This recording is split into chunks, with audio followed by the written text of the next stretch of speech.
ਅੰਮ੍ਰਿਤ ਵੇਲੇ ਸਤਿਗੁਰੂ ਜੀ ਨੇ ਪਾਵਨ ਸ੍ਰੀ ਮੁਖ ਵਾਕ ਦੀ ਦਾਤ ਬਖਸ਼ਿਸ਼ ਕੀਤੀ ਹੈ। ਆਓ ਕੁਝ ਸਮੇਂ ਲਈ ਆਪਣੀਆਂ ਸੁਰਤੀਆਂ ਬਿਰਤੀਆਂ ਨੂੰ ਮਹਾਰਾਜ ਜੀ ਦੇ ਚਰਨਾਂ ਨਾਲ ਜੋੜੀਏ, ਇਕਾਗਰਤਾ ਬਣਾਈਏ ਤੇ ਆਖੀਏ ਜੀ ਸਤਨਾਮ ਸ਼੍ਰੀ ਵਾਹਿਗੁਰੂ ਸਾਹਿਬ ਜੀ। ਸਤਨਾਮ ਸ਼੍ਰੀ ਵਾਹਿਗੁਰੂ ਸਾਹਿਬ ਜੀ। ਸਤਨਾਮ ਵਾਹਿਗੁਰੂ ਸਾਹਿਬ ਜੀ। ਵਿਰਹੰਸ ਕੀ ਵਾਰ ਮਹਲਾ ਚੌਥਾ। ਲੱਲਾ ਬਹਿਲੀਮਾ ਕੀ ਧੁਨ ਗਾਵਣੀ। ਵਡਹੰਸ ਕੀ ਵਾਰ ਹੈ। ਇਸ ਵਾਰ ਨੂੰ ਉਚਾਰਨ ਵਾਲੇ ਹਨ ਚੌਥੇ ਪਾਤਸ਼ਾਹ ਧੰਨ ਗੁਰੂ ਰਾਮਦਾਸ ਜੀ ਮਹਾਰਾਜ। ਇਸ ਵਾਰ ਦੇ ਉੱਤੇ ਜਿਹੜੀ ਧੁਨੀ ਵਰਤੀ ਹੈ ਮਹਾਰਾਜ ਜੀ ਨੇ, ਜਿਵੇਂ ਰਾਗੀ ਸਿੰਘਾਂ ਦੇ ਰਾਗ ਹੁੰਦੇ ਆ ਨਾ, ਰਾਗਾਂ ਵਿੱਚ ਬਾਣੀ ਗਾਈ ਹੈ, ਏਦਾਂ ਜਦੋਂ ਢਾਡੀ ਸਿੰਘ ਗਾਉਂਦੇ ਆ ਤੇ ਢਾਡੀਆਂ ਦੀਆਂ ਧੁਨੀਆਂ ਹੁੰਦੀਆਂ। ਮਿਰਜੇ ਦੀ ਧੁਨ ਹੈ, ਹੀਰ ਦੀ ਧੁਨ ਹੈ, ਇਸੇ ਤਰ੍ਹਾਂ ਬਹੁਤ ਸਾਰੀਆਂ ਧੁਨੀਆਂ ਨੇ ਜਿਹੜੀਆਂ ਢਾਡੀ ਸਿੰਘ ਗਾਇਨ ਕਰਦੇ ਨੇ। ਉਹਨਾਂ ਵਿੱਚੋਂ ਇੱਕ ਧੁਨੀ ਹੈ ਲੱਲਾ ਬਹਿਲੀਮਾਂ ਦੀ ਧੁਨੀ। ਇਹ ਜਿਹੜੀਆਂ ਧੁਨੀਆਂ ਬਣੀਆਂ ਨੇ ਰਾਜਿਆਂ, ਬਾਦਸ਼ਾਹਾਂ, ਯੋਧਿਆਂ ਦੇ ਇਤਿਹਾਸ ਨਾਲ ਸੰਬੰਧਿਤ ਹਨ। ਪਹਾੜੀ ਰਿਆਸਤਾਂ ਦੇ ਦੋ ਰਾਜੇ ਸਨ, ਇੱਕ ਦਾ ਨਾਂ ਸੀ ਲੱਲਾ ਤੇ ਦੂਜੇ ਦਾ ਨਾਂ ਸੀ ਬਹਿਲੀਮਾ। ਰਾਜੇ ਲੱਲਾ ਦੇ ਦੇਸ਼ ਵਿੱਚ ਕਾਲ ਪੈ ਗਿਆ, ਮੀਂਹ ਨਹੀਂ ਸੀ ਪੈਂਦਾ, ਫਸਲਾਂ ਸੁੱਕਣ ਲੱਗੀਆਂ। ਨਾਲ ਦਾ ਗੁਆਂਢੀ ਰਾਜਾ ਸੀ ਬਹਿਲੀਮਾ। ਉਹਨੇ ਉਹਦੇ ਨਾਲ ਵਾਰਤਾਲਾਪ ਕੀਤੀ। ਰਾਜਾ, ਤੇਰੇ ਦੇਸ਼ ਵਿੱਚ ਨਦੀ ਵਗਦੀ ਹੈ, ਤੇਰੇ ਕੋਲ ਪਾਣੀ ਵੱਧ ਹੈ, ਤੂੰ ਇਹਦੇ ਵਿੱਚੋਂ ਕੁਝ ਪਾਣੀ ਮੇਰੇ ਦੇਸ਼ ਨੂੰ ਦੇ ਦੇ ਤਾਂ ਜੋ ਮੇਰੀ ਫਸਲ ਠੀਕ ਹੋਵੇ। ਉਹਨੇ ਆਖਿਆ ਵੀ ਤੇਰੇ ਦੇਸ਼ ਵਿੱਚ ਫਸਲ ਹੁੰਦੀ ਹੈ, ਮੇਰੇ ਦੇਸ਼ ਵਿੱਚ ਪਾਣੀ ਦਾ ਸਰੋਤ ਹੈ, ਪਰ ਮੈਂ ਪਾਣੀ ਦੇ ਬਦਲੇ ਤੈਨੂੰ ਪਾਣੀ ਦੇਣਾ ਤੇ ਬਦਲੇ 'ਚ ਮੈਨੂੰ ਕੁਝ ਚਾਹੀਦਾ। ਏਦਾਂ ਥੋੜ੍ਹੀ ਆ ਫਰੀ ਦੇਈ ਜਾਣਾ ਰਾਜਸਥਾਨ, ਹਰਿਆਣੇ ਨੂੰ ਜਾਂ ਦਿੱਲੀ ਨੂੰ। ਅੱਜ ਵਾਂਗੂ ਨਹੀਂ ਸਨ। ਵੇਖੋ ਇਹ ਪੁਰਾਣੇ ਰਾਜਿਆਂ ਦੇ, ਜੇ ਕੋਈ ਮੰਗੇ ਤੇ ਕਹਿੰਦੇ ਭਾਈ ਇਹ ਤਾਂ ਖੈਰ, ਉਹ ਕਹਿੰਦਾ ਬਦਲੇ ਵਿੱਚ ਮੈਨੂੰ ਚਾਹੀਦਾ ਵੀ ਹੈ ਕੁਝ, ਕਿਉਂਕਿ ਜਦੋਂ ਪਾਣੀ ਨਹਿਰ ਦੇ ਵਿੱਚ ਹੜ੍ਹ ਆਉਂਦਾ ਉਦੋਂ ਮੇਰਾ ਦੇਸ਼ ਉਜੜਦਾ।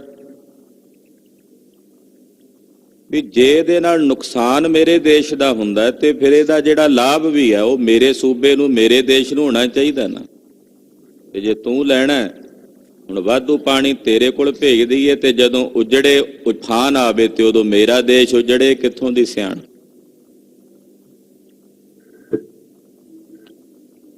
ਉਹਨੇ ਆਖਿਆ ਵੀ ਮੈਂ ਆਪਣੀ ਫਸਲ ਚੋਂ 6ਵਾਂ ਹਿੱਸਾ ਤੈਨੂੰ ਦੇਵਾਂਗਾ। ਕਹਿੰਦਾ ਠੀਕ ਹੈ, ਇਕਰਾਰਨਾਮਾ ਹੋ ਗਿਆ। ਨਹਿਰ ਨਿਕਲ ਗਈ, ਪਾਣੀ ਦੇ ਦਿੱਤਾ, ਫਸਲ ਹੋ ਗਈ। ਜਦੋਂ ਰਾਜੇ ਬਹਿਲੀਮਾ ਨੇ ਵਾਪਸ ਮੰਗਿਆ ਵੀ ਲਿਆ ਹੁਣ 6ਵਾਂ ਹਿੱਸਾ ਮੈਨੂੰ ਫਸਲ ਦਾ ਦੇ, ਅੱਗੋਂ ਅੱਖਾਂ ਕੱਢ ਕੇ ਵਿਖਾਉਣ ਲੱਗ ਪਿਆ, ਮੈਂ ਨਹੀਂ ਦਿੰਦਾ, ਮੁੱਕਰ ਗਿਆ। ਉਹਨਾਂ ਆਖਿਆ ਵੀ ਮੇਰਾ ਹੱਕ ਸੀ, ਤੇਰੇ ਨਾਲ ਇਕਰਾਰਨਾਮਾ ਹੋਇਆ। ਉਹ ਕਹਿੰਦਾ ਨਹੀਂ। ਉੱਥੇ ਫਿਰ ਰਾਜੇ ਬਹਿਲੀਮਾ ਨੇ ਆਪਣਾ ਹੱਕ ਲੈਣ ਵਾਸਤੇ ਜੰਗ ਦਾ ਐਲਾਨ ਕੀਤਾ ਵੀ ਫਿਰ ਆ ਜੰਗ ਦੇ ਮੈਦਾਨ ਵਿੱਚ ਫਿਰ ਆਪਣਾ ਹੱਕ ਲੈਣ ਲਈ ਲੜਨਾ ਪੈਂਦਾ। ਲੜੇ ਔਰ ਦੋਨਾਂ ਰਾਜਿਆਂ ਦਾ ਬੜਾ ਗਹਿ ਗੱਚ ਜੰਗ ਹੋਇਆ ਤੇ ਉਸ ਜੰਗ ਦੀਆਂ ਵਾਰਾਂ ਨੂੰ ਉਸ ਵੇਲੇ ਦੇ ਢਾਡੀਆਂ ਨੇ ਗਾਇਆ, ਔਰ ਜਿਹੜੀ ਤਰਜ ਤੇ ਗਾਇਆ ਉਸ ਤਰਜ ਨੂੰ, ਉਸ ਧੁਨੀ ਨੂੰ ਕਹਿੰਦੇ ਨੇ ਰਾਜੇ ਲੱਲਾਂ ਤੇ ਬਹਿਲੀਮਾਂ ਦੀ ਧੁਨੀ। ਉਹ ਧੁਨੀ ਮਹਾਰਾਜ ਗਰੀਬ ਨਵਾਜ ਪਾਤਸ਼ਾਹ ਇੱਥੇ ਵਰਤ ਰਹੇ ਨੇ। ਲੱਲਾਂ ਬਹਿਲੀਮਾਂ ਕੀ ਧੁਨ ਗਾਵਣੀ। ਗੁਰਦੇਵ ਨੇ ਜਿਹੜੀਆਂ ਸਮਾਜ ਦੇ ਵਿੱਚ ਫੈਲੀਆਂ ਕੁਰੀਤੀਆਂ ਸਨ, ਜਿਨ੍ਹਾਂ ਨੂੰ ਸਮਾਜ ਦੀ ਚੁਣੌਤੀ ਦਾ, ਉਹਨਾਂ ਚੁਣੌਤੀਆਂ ਦਾ ਸਾਹਮਣਾ ਕਰਨਾ ਪੈਂਦਾ ਸੀ, ਗੁਰਦੇਵ ਨੇ ਸੁਚੇਤ ਕਰਨ ਵਾਸਤੇ ਗੁਰਬਾਣੀ ਵਿੱਚ ਉਹਨਾਂ ਦਾ ਜ਼ਿਕਰ ਕੀਤਾ। ਅੱਜ ਵੀ ਸਾਡੇ ਸੂਬੇ ਦੀ ਇਹ ਪਰਿਸਥਿਤੀ ਹੈ। ਜੇ ਕੋਈ ਹੱਕ ਮੰਗਦਾ ਆਪਣਾ, ਕਹਿੰਦਾ ਭਾਈ ਸਾਡਾ, ਚੁੱਕ ਕੇ ਉਹਨੂੰ ਬੰਦ ਕਰ ਦਿੱਤਾ ਜਾਂਦਾ, ਉਹਦੀ ਆਵਾਜ਼ ਦਬਾ ਦਿੱਤੀ ਜਾਂਦੀ ਹੈ। ਤੂਫਾਨ ਆਉਣ ਦਰਿਆਵਾਂ ਵਿੱਚ ਤਾਂ ਪੰਜਾਬ ਰੁੜੇ ਤੇ ਲਾਭ ਲੈਣ ਤੇ ਦੂਸਰੇ ਸੂਬੇ। ਔਰ ਸਾਡੇ ਲਈ ਮਜਬੂਰੀ ਬਣ ਜੇ ਕਿ ਅਸੀਂ ਆਪਣਾ ਜ਼ਮੀਨ ਦਾ ਪਾਣੀ ਵਰਤੀਏ, ਆਪਣੇ ਸੋਮੇ ਹੋਣ ਦੇ ਬਾਵਜੂਦ ਆਪਣੀ ਜ਼ਮੀਨ ਨੂੰ ਬੰਜਰਤਾਈ ਵੱਲ ਪਾਸੇ, ਮਰਸਥਲ ਵਾਲੇ ਪਾਸੇ ਅਸੀਂ ਧੱਕ ਕੇ ਲਿਜਾ ਰਹੇ ਹਾਂ। ਇਹਦੇ ਲਈ ਸਰਕਾਰਾਂ ਨੂੰ ਸੁਚੇਤ ਹੋਣਾ ਚਾਹੀਦਾ। ਜਿਨ੍ਹਾਂ ਨੂੰ ਲੋਕ ਚੁਣਦੇ ਆ, ਉਹਨਾਂ ਲੋਕਾਂ ਨੂੰ ਵੀ ਸੁਚੇਤ ਹੋਣਾ ਚਾਹੀਦਾ। ਰਾਜੇ ਲੱਲਾਂ ਤੇ ਬਹਿਲੀਮਾਂ ਦੀ ਧੁਨ ਗਾਵਣੀ ਹੈ। ਫਿਰ ਮੰਗਲਾ ਚਰਨ ਕਰਦੇ ਹਨ। ਇਕ ਓੰਕਾਰ ਸਤਿਗੁਰ ਪ੍ਰਸਾਦ। ਵਾਹਿਗੁਰੂ ਇੱਕ ਹੈ, ਓੰਕਾਰ ਜੋ ਸਾਰਿਆਂ ਵਿੱਚ ਵਿਆਪਕ ਔਰ ਸਰਬ ਦਾ ਪ੍ਰਕਾਸ਼ਕ ਹੈ। ਸਤ ਗੁਰ ਪ੍ਰਸਾਦ, ਸਤ ਦਾ ਉਪਦੇਸ਼ ਦੇਣ ਵਾਲੇ ਗੁਰੂ ਦੀ ਕਿਰਪਾ ਦੁਆਰਾ ਤਿਸ ਵਾਹਿਗੁਰੂ ਪਰਮੇਸ਼ਰ ਦੇ ਸਰੂਪ ਦੀ ਪ੍ਰਾਪਤੀ ਹੁੰਦੀ ਹੈ। ਸ਼ਲੋਕ ਮਹਲਾ ਤੀਜਾ। ਸ਼ਲੋਕ ਤੀਸਰੇ ਪਾਤਸ਼ਾਹ ਧੰਨ ਗੁਰੂ ਅਮਰਦਾਸ ਸਾਹਿਬ ਜੀ ਉਚਾਰਦੇ ਹਨ। ਸ਼ਬਦ ਰਤੇ ਵਡਹੰਸ ਹੈ, ਸਤਨਾਮ ਔਰ ਧਾਰ। ਜਿਹੜੇ ਸਤਿਗੁਰਾਂ ਦੇ ਸ਼ਬਦ ਵਿੱਚ ਰੰਗੇ ਹੋਏ ਨੇ ਉਹ ਵੱਡੇ ਵਿਵੇਕੀ ਪੁਰਸ਼ ਨੇ। ਵਡਹੰਸ ਦਾ ਮਤਲਬ ਹੁੰਦਾ ਵੱਡਾ ਵਿਵੇਕੀ। ਵਿਵੇਕੀ ਕਿਸ ਨੂੰ ਕਹਿੰਦੇ ਆ? ਕਿਉਂਕਿ ਹੰਸ ਵਿੱਚ ਬਿਰਤੀ ਹੁੰਦੀ ਆ ਦੁੱਧ ਤੇ ਪਾਣੀ ਨੂੰ ਵੱਖਰਾ ਕਰਨ ਦੀ। ਜਿਹੜਾ ਵਿਵੇਕੀ ਹੁੰਦਾ ਉਹ ਸੱਤ ਤੇ ਅਸੱਤ ਦਾ ਨਿਰਣਾ ਕਰ ਲੈਂਦਾ। ਸੱਚ ਕੀ ਹੈ ਤੇ ਝੂਠ ਕੀ ਹੈ, ਇਹਦਾ ਨਿਰਣਾ ਵਿਵੇਕੀ ਪੁਰਸ਼ ਕਰ ਲੈਂਦੇ ਆ। ਉਹਨੂੰ ਕਹਿੰਦੇ ਆ ਵਡਹੰਸ। ਵੱਡਾ ਵਿਵੇਕੀ ਉਹ ਹੈ ਜਿਹੜਾ ਸਤਿਗੁਰਾਂ ਦੇ ਸ਼ਬਦ ਵਿੱਚ ਰੰਗਿਆ ਹੋਇਆ, ਜਿਸ ਦੇ ਹਿਰਦੇ 'ਚ ਗੁਰੂ ਕਾ ਸ਼ਬਦ ਵਸਦਾ ਹੈ, ਜਿਹੜਾ ਸਤਿਗੁਰਾਂ ਦੇ ਸ਼ਬਦ ਦੇ ਰੰਗ ਵਿੱਚ ਰੰਗਿਆ ਹੋਇਆ, ਉਹ ਵੱਡਾ ਵਿਵੇਕੀ ਹੈ। ਸੱਚ ਸੰਗਰੈ ਸਦ ਸੱਚ ਰਹੈ, ਸੱਚੇ ਨਾਮ ਪਿਆਰ। ਸੱਚ ਨੂੰ ਇਕੱਠਾ ਕਰਦੇ ਨੇ ਵਿਵੇਕੀ ਪੁਰਸ਼, ਔਰ ਸਦਾ ਸੱਚ ਨਾਲ ਹੀ ਜੁੜ ਕੇ ਰਹਿੰਦੇ। ਜੋ ਸੱਚ ਹੈ, ਸੱਚ ਨੂੰ ਇਕੱਠਾ ਕਰਨਾ, ਸੱਚ ਵਿੱਚ ਹੀ ਆਪਣੀ ਸੁਰਤ ਨੂੰ ਜੋੜ ਕੇ ਰੱਖਣਾ, ਔਰ ਸੱਚੇ ਦੇ ਨਾਮ ਨਾਲ ਹੀ ਆਪਣਾ ਪਿਆਰ ਜੋੜਨਾ। ਸੱਚਾ ਨਾਮ ਪਿਆਰ। ਵਾਹਿਗੁਰੂ ਅਕਾਲ ਪੁਰਖ ਪਰਮੇਸ਼ਰ ਦੇ ਸੱਚੇ ਨਾਮ ਦੇ ਵਿੱਚ ਵਿਵੇਕੀ ਪੁਰਸ਼ਾਂ ਦਾ ਪ੍ਰੇਮ ਹੈ। ਸੱਚ ਨੂੰ ਇਕੱਤਰ ਕਰਨਾ, ਸੱਚ ਨਾਲ ਜੁੜ ਕੇ ਰਹਿਣਾ, ਔਰ ਸੱਚੇ ਨਾਮ ਨਾਲ ਹੀ ਪਿਆਰ ਰੱਖਣਾ। ਸਦਾ ਨਿਰਮਲ ਮੈਲ ਨ ਲੱਗਈ, ਨਦਰ ਕੀਤੀ ਕਰਤਾਰ। ਜਿਨ੍ਹਾਂ ਤੇ ਕਰਤਾਰ ਨੇ ਆਪਣੀ ਨਜ਼ਰ ਕੀਤੀ ਹੈ, ਜਿਨ੍ਹਾਂ ਤੇ ਵਾਹਿਗੁਰੂ ਨੇ, ਪਰਮੇਸ਼ਰ ਨੇ ਆਪਣੀ ਦ੍ਰਿਸ਼ਟੀ ਕੀਤੀ ਹੈ। ਮਹਾਰਾਜ ਜੀ ਕਹਿੰਦੇ ਉਹ ਸਦਾ ਲਈ ਨਿਰਮਲ ਹੋ ਜਾਂਦੇ ਨੇ, ਉਹਨਾਂ ਨੂੰ ਕਦੇ ਕਿਸੇ ਪ੍ਰਕਾਰ ਦੇ ਵਿਕਾਰ ਦੀ ਮੈਲ ਨਹੀਂ ਲੱਗਦੀ। ਜਿਹੜੇ ਉਸ ਵਾਹਿਗੁਰੂ ਦੀ ਨਜ਼ਰ ਦੇ ਪਾਤਰ ਬਣ ਗਏ, ਉਹ ਸਦਾਇਵੀ ਤੌਰ ਤੇ ਨਿਰਮਲ ਹੋ ਗਏ। ਉਹਨਾਂ ਨੂੰ ਫਿਰ ਕਦੇ ਕਿਸੇ ਪ੍ਰਕਾਰ ਦੇ ਵਿਕਾਰ ਦੀ ਮੈਲ ਨਹੀਂ ਵਿਆਪਦੀ। ਅਸੰਗ ਹੋ ਗਏ। ਜਦੋਂ ਤਨ ਵਿਮਾਨ ਤੋਂ ਉੱਪਰ ਉੱਠ ਗਏ, ਸਰੀਰ ਤੋਂ ਉੱਪਰ ਉੱਠ ਗਏ, ਤੇ ਫਿਰ ਉਹਨਾਂ ਨੂੰ ਮੈਲ ਕਿਵੇਂ ਵਿਆਪਣੀ? ਜਿਨ੍ਹਾਂ ਤੇ ਕਰਤਾਰ ਦੀ ਨਜ਼ਰ ਹੋਈ ਉਹ ਫਿਰ ਕਦੇ ਕਿਸੇ ਵਿਕਾਰ ਵਿੱਚ ਗਰਸੇ ਨਹੀਂ ਜਾਂਦੇ, ਉਹਨਾਂ ਦੇ ਸਾਰੇ ਵਿਕਾਰ ਨਿਰਵਿਰਤ ਹੋ ਜਾਂਦੇ ਨੇ। ਉਹ ਸदैवी ਤੌਰ ਤੇ ਨਿਰਮਲ ਤੇ ਸ਼ੁੱਧ ਹੋ ਜਾਂਦੇ ਹਨ। ਨਾਨਕ ਹੂੰ ਤਿਨ ਕੈ ਬਲਿਹਾਰਣੈ, ਜੋ ਅਨ ਦਿਨ ਜਪੈ ਮੁਰਾਰ। ਧੰਨ ਸ੍ਰੀ ਗੁਰੂ ਅਮਰਦਾਸ ਸਾਹਿਬ ਜੀ ਫਰਮਾਉਂਦੇ ਨੇ ਕਿ ਮੈਂ ਉਹਨਾਂ ਤੋਂ ਬਲਿਹਾਰ ਜਾਵਾਂ, ਉਹਨਾਂ ਤੋਂ ਵਾਰੇ ਜਾਵਾਂ ਜਿਹੜੇ ਰਾਤ ਦਿਨ ਉਸ ਵਾਹਿਗੁਰੂ ਨੂੰ ਜਪਦੇ ਨੇ, ਅੱਠੇ ਪੈਰ ਨਿਰੰਤਰ ਉਸ ਵਿਧਾਤੇ ਨੂੰ ਜਪਦੇ ਨੇ, ਉਸ ਨੂੰ ਆਰਾਧਦੇ ਨੇ। ਮੈਂ ਉਸ ਤੋਂ ਬਲਿਹਾਰ ਜਾਵਾਂ। ਮਹੱਲਾ ਤੀਜਾ। ਮੈਂ ਜਾਣਿਆ ਵਡਹੰਸ ਹੈ, ਤਾਂ ਮੈਂ ਕੀਆ ਸੰਗ। ਮੈਂ ਜਾਣਿਆ ਕਿ ਸ਼ਾਇਦ ਇਹ ਵਡਹੰਸ ਹੈ। ਮੈਨੂੰ ਭੁਲੇਖਾ ਪਿਆ ਵੇਖ ਕੇ ਵੀ ਸ਼ਾਇਦ ਇਹ ਵਡਹੰਸ ਹੈ, ਇਹ ਵਿਵੇਕੀ ਪੁਰਸ਼ ਹੈ। ਇਹ ਜਾਣ ਕੇ ਮੈਂ ਉਹਦੀ ਸੰਗਤ ਵਿੱਚ ਚਲਾ ਗਿਆ। ਜਾਣਿਆ ਵੀ ਸ਼ਾਇਦ ਵਿਵੇਕੀ ਹੈ, ਕੋਈ ਬੜਾ ਵੱਡਾ ਮਹਾਤਮਾ ਹੈ। ਇਹ ਜਾਣ ਕੇ ਮੈਂ ਉਸ ਦੇ ਸੰਗ ਵਿੱਚ ਚਲਾ ਗਿਆ। ਜੇ ਜਾਣਾ ਬਗ ਬਪੜਾ, ਤਾਂ ਜਨਮ ਨਾ ਦਿੰਦੀ ਅੰਗ। ਪਰ ਜੇ ਮੈਨੂੰ ਪਤਾ ਹੁੰਦਾ ਵੀ ਇਹ ਤਾਂ ਵਡਹੰਸ ਨਹੀਂ, ਬਗਲਾ ਹੈ, ਵਿਖਾਵਾ ਕਰਨ ਵਾਲਾ ਪਖੰਡੀ ਹੈ, ਕਹਿੰਦੇ ਮੈਂ ਤਾਂ ਮੁੱਢ ਤੋਂ ਆਪਣਾ ਅੰਗ ਹੀ ਉਸ ਵੱਲ ਨਾ ਦਿੰਦੀ, ਭਾਵ ਉਹਦੇ ਵੱਲ ਵੇਖਦੀ ਤੱਕ ਵੀ ਨਾ। ਮੈਂ ਤਾਂ ਵੱਡਾ ਵਿਵੇਕੀ ਸਮਝ ਕੇ, ਵਡਹੰਸ ਸਮਝ ਕੇ ਚਲਾ ਗਿਆ ਵੀ ਸ਼ਾਇਦ ਕੋਈ ਬੜਾ ਪੂਰਨ ਮਹਾਤਮਾ ਸਾਧੂ ਹੋਵੇਗਾ। ਪਰ ਬਾਅਦ ਵਿੱਚ ਪਤਾ ਲੱਗਾ ਵੀ ਇਹ ਤਾਂ ਵਿਖਾਵਾ ਕਰਨ ਵਾਲਾ ਦੰਭੀ ਸੀ, ਪਖੰਡੀ ਸੀ।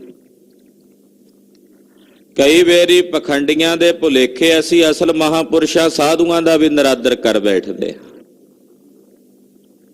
ਔਰ ਕਈ ਵਾਰ ਉਹਨਾਂ ਪਖੰਡੀਆਂ ਦੇ ਭੁਲੇਖੇ ਉਹਨਾਂ ਪਖੰਡੀਆਂ ਦੇ ਪੁਜਾਰੀ ਵੀ ਬਣ ਬੈਂਦੇ ਹਾਂ। ਗੱਲਾਂ ਦੋਵੇਂ ਪਾਸੇ ਨੇ। ਇਹ ਵਿਚਾਰਵਾਨ ਬੁੱਧੀ ਸਾਡੇ 'ਚ ਕੰਮ ਕਰਨੀ ਚਾਹੀਦੀ ਹੈ ਕਿ ਵਾਕਈ ਸਾਧੂ ਹੈ ਕਿ ਵਿਖਾਵਾ ਕਰਨ ਵਾਲਾ ਦੰਭੀ ਹੈ, ਪਖੰਡੀ ਹੈ। ਇਹ ਪਰਖਣ ਦੀ ਵਿਰਤੀ ਹੋਣੀ ਚਾਹੀਦੀ ਹੈ। ਕਿਸੇ ਵਿਖਾਵਾ ਧਾਰੀ ਦੇ ਨਾਲ ਤੁਸੀਂ ਜਾ ਕੇ ਕੁਝ ਸਮਾਂ ਆਪਣਾ ਬਤੀਤ ਕਰੋਗੇ, ਪਤਾ ਲੱਗ ਜਾਏਗਾ ਵੀ ਇੱਥੇ ਕੁਝ ਨਹੀਂ। ਜਿੱਥੇ ਕਿਤੇ ਕੋਈ ਕਲਾ ਹੈ ਕਿਸੇ ਮਹਾਤਮਾ ਕੋਲ, ਸਾਧੂ ਕੋਲ ਜਾ ਕੇ ਬੈਠੋਗੇ, ਉੱਥੇ ਰੰਗ ਹੀ ਹੋਰ ਹੋਵੇਗਾ। ਉੱਥੇ ਦਾ ਤੁਸੀਂ ਵਾਤਾਵਰਣ ਆਪਣੇ ਹਿਰਦੇ 'ਚ ਅਨੁਭਵ ਕਰੋਗੇ, ਮਹਿਸੂਸ ਕਰੋਗੇ, ਉਹਦੀ ਖੇਡ ਹੀ ਹੋਰ ਹੋਵੇਗੀ। ਇਸ ਕਰਕੇ ਕੇਵਲ ਭੇਖ ਮਾਤਰ ਵੇਖ ਕਰਕੇ ਭਰਮਣਾ ਨਹੀਂ।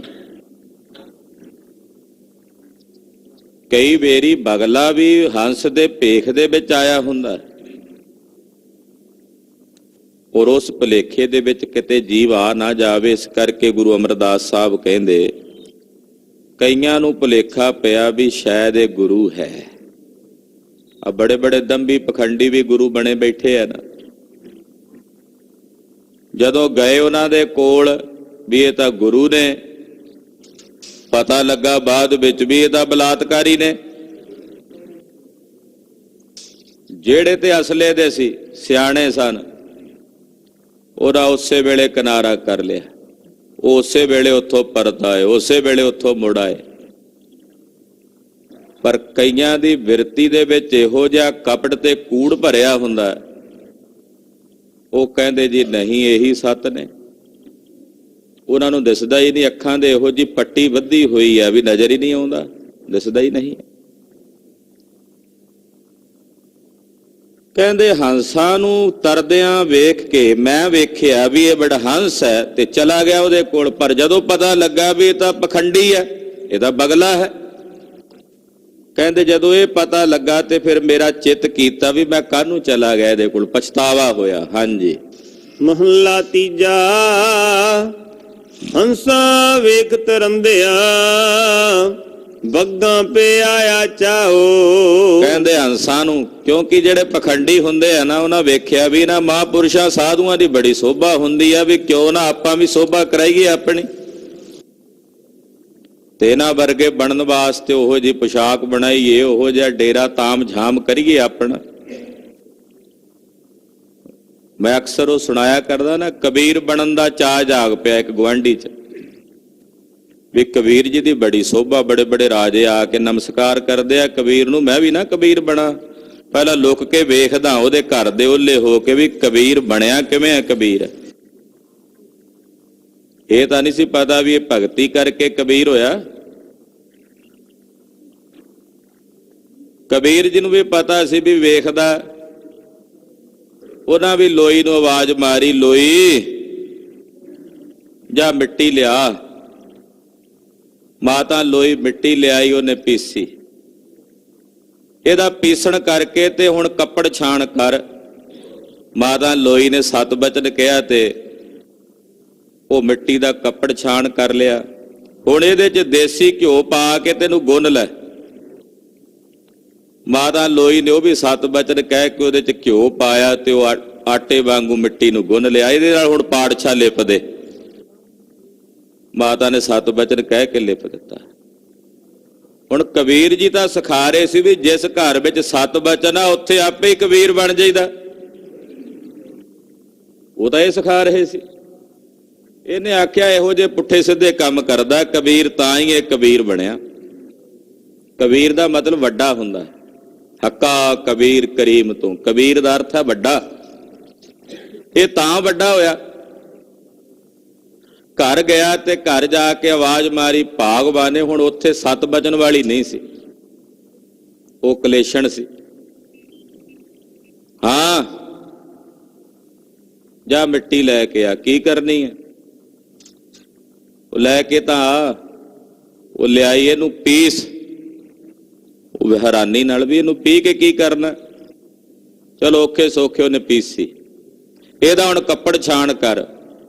ਅੱਗੋਂ ਫਿਰ ਕਲੇਸ਼ ਕਰਨ ਲੱਗੀ ਵੀ ਇਹਦਾ ਕੱਪੜ ਛਾਣ ਕਰਕੇ ਕੀ ਕਰਨਾ। ਵੀ ਕਦੇ ਮਿੱਟੀਆਂ ਦਾ ਵੀ ਕੱਪੜ ਛਾਣ ਹੁੰਦਾ?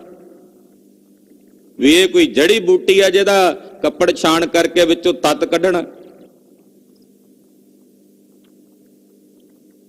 ਖੈਰ ਉਹਨੇ 7 ਬਚਨ ਤਾਂ ਕੀ ਕਹਿਣਾ ਸੀ, ਔਖੇ ਸੌਖੇ ਕੱਪੜ ਛਾਣ ਕੀਤਾ। ਕਹਿਣ ਲੱਗਾ ਵੀ ਹੁਣ ਇਹਦੇ 'ਚ ਘਿਓ ਪਾ ਕੇ ਇਹਨੂੰ ਗੁੰਨ।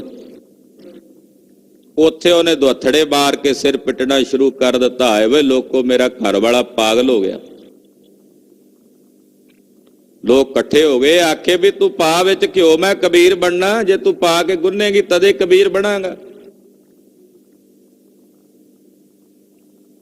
ਇਹਨੇ ਉਹਨੂੰ ਕੁੱਟਣਾ ਸ਼ੁਰੂ ਕੀਤਾ। ਗੁਆਂਢੀ ਇਕੱਠੇ ਹੋ ਗਏ ਤੇ ਗੁਆਂਢੀਆਂ ਨੇ ਵੇਖਿਆ ਵੀ ਜਿਹੋ ਜਿਹੀਆਂ ਗੱਲਾਂ ਕਰਦਾ ਪਾਗਲ ਹੋ ਗਿਆ। ਉਹਨਾਂ ਨੇ ਵੀ ਡਾਂਗ ਫੜ ਲਈ ਵੀ ਫੜੋ ਇਹਨੂੰ। ਇਹ ਅੱਗੇ ਅੱਗੇ, ਲੋਕ ਪਿੱਛੇ ਪਿੱਛੇ। ਕਬੀਰ ਜੀ ਬਾਹਰ ਖੜੇ ਵੇਖਦੇ ਸਾਨੂੰ, ਕਹਿੰਦੇ ਆ ਜਾ, ਬਣ ਗਿਆ ਕਬੀਰ। ਕਬੀਰ ਰੀਸ ਕੀਤਿਆਂ ਨਹੀਂ ਬਣ ਹੁੰਦਾ। ਕਬੀਰ ਬਣਨ ਵਾਸਤੇ ਕਬੀਰ ਦੇ ਬਚਨਾਂ ਦੀ ਪਾਲਣਾ ਕਰਨੀ ਪੈਂਦੀ ਹੈ। ਰੀਸ ਕਰਕੇ ਨਹੀਂ ਉਹ ਮਹਾਤਮਾ ਬਣਿਆ ਜਾਂਦਾ। ਉਹਨਾਂ ਮਹਾਪੁਰਸ਼ਾਂ ਦੇ ਕਹੇ ਬਚਨਾਂ ਦੀ ਪਾਲਣਾ ਕਰਕੇ ਮਹਾਤਮਾ ਬਣਿਆ ਜਾਂਦਾ। ਜੋ ਮਹਾਤਮਾ ਉਹ ਸਤਿਪੁਰਸ਼ ਬਚਨ ਕਰਦੇ ਆ ਨਾ, ਉਹਨਾਂ ਬਚਨਾਂ ਦੀ ਪਾਲਣਾ ਕਰਕੇ ਮਹਾਤਮਾ ਬਣ ਹੁੰਦਾ, ਰੀਸ ਕਰਕੇ ਨਹੀਂ। ਇੱਥੇ ਮਹਾਰਾਜ ਗਰੀਬ ਨਵਾਜ ਉਦਾਹਰਣ ਦਿੰਦੇ, ਹੰਸਾਂ ਵੇਖ ਤਰੰਦਿਆਂ ਬੱਗਾਂ ਪੇ ਆਇਆ ਚਾਓ। ਹੰਸਾਂ ਨੂੰ ਤਰਦਿਆਂ ਵੇਖ ਕੇ ਬਗਲਿਆਂ ਨੂੰ ਵੀ ਚਾਅ ਆ ਗਿਆ ਵੀ ਅਸੀਂ ਵੀ ਤਰੀਏ, ਅਸੀਂ ਵੀ ਤਾਰੀਆਂ ਲਾਈਏ ਤੇ ਰੀਸ ਕਰਨ ਲੱਗੇ। ਡੁੱਬ ਮੂਏ ਬਗ ਬੱਪੜੇ ਸਿਰ ਤਲ ਉੱਪਰ ਪਾਓ। ਪਰ ਉਹ ਬਗਲੇ ਸੀ ਤਰਨੇ, ਹੁਣ ਬਗਲਾ ਤਰ ਨਹੀਂ ਨਾ ਸਕਦਾ। ਰੀਸ ਕਰਕੇ ਤਰਨ ਗਿਆ, ਕਹਿੰਦੇ ਸਿਰ ਥੱਲੇ ਤੇ ਪੈਰ ਉੱਪਰ, ਡੁੱਬ ਕੇ ਮਰ ਗਿਆ ਬਗਲਾ। ਇਸ ਕਰਕੇ ਮਹਾਂਪੁਰਸ਼ਾਂ ਸਾਧੂਆਂ ਦੀ ਰੀਸ ਨਹੀਂ ਕਰਨੀ ਬਣਦੀ। ਪਤਾ ਨਹੀਂ ਉਹ ਕਿਹੜੀ ਅਵਸਥਾ ਵਿੱਚ ਕਿੱਥੇ ਪਹੁੰਚੇ ਹੋਏ ਨੇ। ਉਹ ਜੋ ਬਚਨ ਕਰਦੇ ਹੈ ਉਹਨਾਂ ਬਚਨਾਂ ਦੀ ਪਾਲਣਾ ਕਰਨੀ ਚਾਹੀਏ, ਰੀਸ ਨਹੀਂ। ਰੀਸਾਂ ਕਰੇ ਤਨਾੜੀਆਂ ਜੋ ਸੇਵੈ ਦਰ ਖੜੀਆਂ। ਉਹ ਕਿਸ ਜੁਗਤੀ ਨਾਲ ਵਾਹਿਗੁਰੂ ਦੀ ਆਰਾਧਨਾ ਕਰਦੇ ਹੈ ਉਹ ਵੇਖਣਾ। ਇਹ ਬਿਰਤੀ ਨਹੀਂ ਹੋਣੀ ਚਾਹੀਦੀ ਵੀ ਮੈਂ ਇਹਦੇ ਵਰਗਾ ਹੋ ਜਾਂ। ਇਹ ਬਿਰਤੀ ਹੋਣੀ ਚਾਹੀਦੀ ਹੈ ਕਿਉਂਕਿ ਇੱਕ ਵਰਗਾ ਤਾਂ ਦੂਸਰਾ ਵਾਹਿਗੁਰੂ ਨੇ ਬਣਾਇਆ ਹੀ ਨਹੀਂ ਹੈ। ਇੱਕ ਮਹਾਤਮਾ ਵਰਗਾ ਦੂਸਰਾ ਮਹਾਤਮਾ ਹੈ ਹੀ ਨਹੀਂ।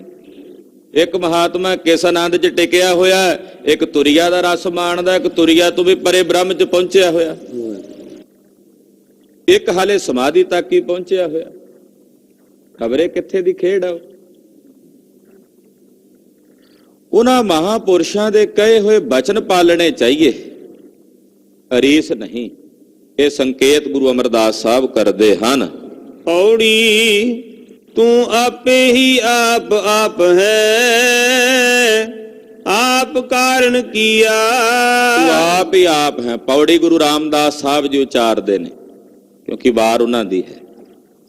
ਇਸ ਕਰਕੇ ਕਹਿੰਦੇ, ਹੇ ਵਾਹਿਗੁਰੂ ਤੂੰ ਆਪ ਹੀ ਆਪ ਹੈ, ਆਪ ਹੀ ਆਪ, ਆਪ ਕਾਰਨ ਕੀਆ।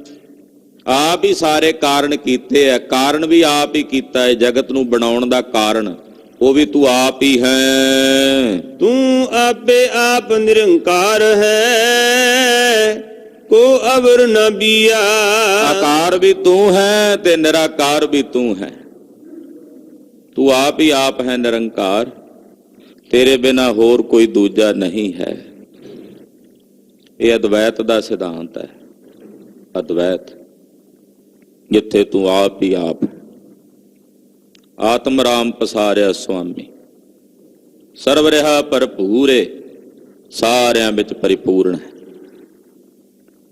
ਹੇ ਵਾਹਿਗੁਰੂ ਜੀ, ਤੁਸੀਂ ਆਪ ਹੀ ਆਪ ਨਿਰੰਕਾਰ ਹੋ, ਤੁਹਾਡੇ ਵਰਗਾ ਕੋਈ ਦੂਜਾ ਨਹੀਂ ਹੈ। ਹੈ ਹੀ ਨਹੀਂ ਕੋਈ ਦੂਜਾ। ਤਾਂ ਦੂਜਾ ਤਾਂ ਕਹੀਏ ਜੇ ਕੋਈ ਦੂਜਾ ਹੈ,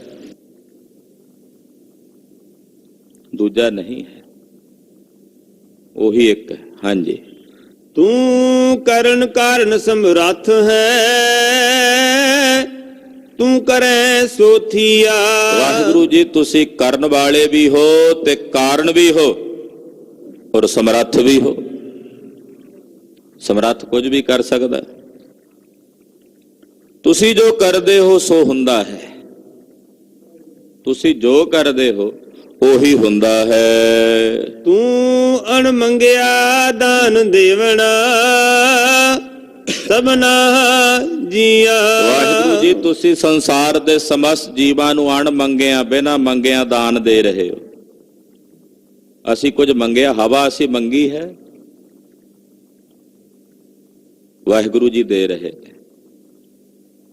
ਬਹੁਤ ਕੁਝ, ਗਿਣਤੀ ਨਹੀਂ ਹੈ ਕਿੰਨਾ ਕੁਝ ਵਾਹਿਗੁਰੂ ਜੀ ਸਾਨੂੰ ਦੇ ਰਹੇ ਨੇ, ਬਿਨਾਂ ਮੰਗਿਆਂ ਦੇ ਰਹੇ ਨੇ। ਹਾਂਜੀ। ਸਭ ਆਖੋ ਸਤਿਗੁਰ ਵਾਹ ਵਾਹੋ, ਜਿਨ ਦਾਨ ਹਰ ਨਾਮ ਮੁਖ ਦੀਆ। ਸਾਰੇ ਆਖੋ ਸਤਿਗੁਰੂ ਜੀ ਤੁਸੀਂ ਵਾਹ ਹੋ। ਹੇ ਗੁਰੂ ਤੂੰ ਵਾਹ ਹੈ, ਹੇ ਗੁਰੂ ਤੂੰ ਵਾਹ ਹੈ। ਵਾਹਿਗੁਰੂ ਵਾਹਿਗੁਰੂ ਵਾਹਿਗੁਰੂ। ਸਤਿਗੁਰੂ ਜੀ ਤੁਸੀਂ ਵਾਹ ਹੋ। ਤੁਸੀਂ ਸਾਨੂੰ ਦਾਨ ਦਿੱਤਾ ਹੈ, ਸਾਡੇ ਮੁਖ ਵਿੱਚ ਆਪਣਾ ਨਾਮ ਪਾਇਆ। ਹੇ ਗੁਰਦੇਵ ਤੁਸੀਂ ਵਾਹ ਹੋ। ਹੇ ਸਤਿਗੁਰੂ ਜੀ ਤੁਸੀਂ ਵਾਹੋ। ਵਾਹੋ ਵਾਹੋ ਕਹਿ ਕੇ ਆਪਣੇ ਗੁਰੂ ਨੂੰ ਸਲਾਹੋ, ਆਪਣੇ ਸਾਹਿਬ ਨੂੰ ਸਲਾਹੋ। ਸਤਿਗੁਰੂ ਜੀ ਕਿਰਪਾ ਕਰਨ, ਗੁਰਬਾਣੀ ਦੀ ਪਾਵਨ ਵਿਚਾਰ ਸਾਡੇ ਸਾਰਿਆਂ ਦੇ ਤਪਦਿਆਂ ਬਲਦਿਆਂ ਹਿਰਦਿਆਂ ਵਿੱਚ ਵਸ ਜਾਏ। ਇੰਨੀਆਂ ਬੇਨਤੀਆਂ ਪ੍ਰਵਾਨ ਕਰਨੀਆਂ। ਮਹਾਰਾਜ ਭਗਤ ਨਾਮਦੇਵ ਜੀ ਦੇ ਪਵਿੱਤਰ ਪਾਵਨ ਅਵਤਰਨ ਦਿਹਾੜੇ ਦੀਆਂ ਸਮੂਹ ਸੰਗਤਾਂ ਨੂੰ ਲੱਖ ਲੱਖ ਵਧਾਈਆਂ। ਵਾਹਿਗੁਰੂ ਵਾਹਿਗੁਰੂ ਵਾਹਿਗੁਰੂ ਵਾਹਿਗੁਰੂ।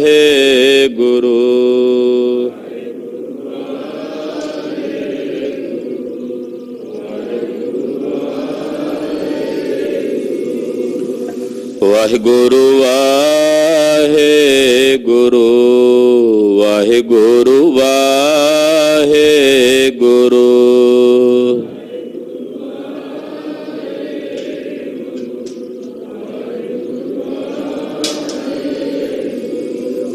ਵਾਹਿਗੁਰੂ ਵਾਹਿਗੁਰੂ ਵਾਹਿਗੁਰੂ ਵਾਹਿਗੁਰੂ।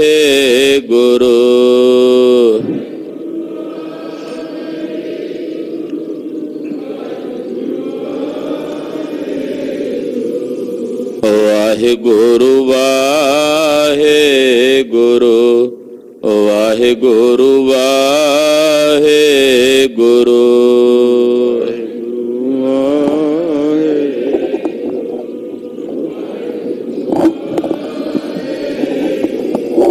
ਵਾਹਿਗੁਰੂ ਜੀ ਕਾ ਖਾਲਸਾ ਵਾਹਿਗੁਰੂ ਜੀ ਕੀ ਫਤਿਹ।